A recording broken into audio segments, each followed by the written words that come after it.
Magandang araw, magandang biyahe na naman po tayo. Kumusta na po kayo? Sana po tayo po ay nasa mabuting kalagayan. Ayan, istorbin ko na naman po kayo sa panonood ng aking munting video ng lagi nating pagbiyahe. Sana po ay kayo po ay lagi nakangiti, lagi pong masaya, at lagi po tayong may tinatanaw na magandang kwento sa araw ng ating paggawa. Ayan.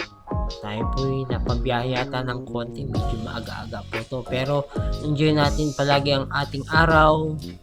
Ayan po, maubos naman po ang inyong oras sa 1 minuto ng aking pagbiyahe. See you next time. Bye-bye.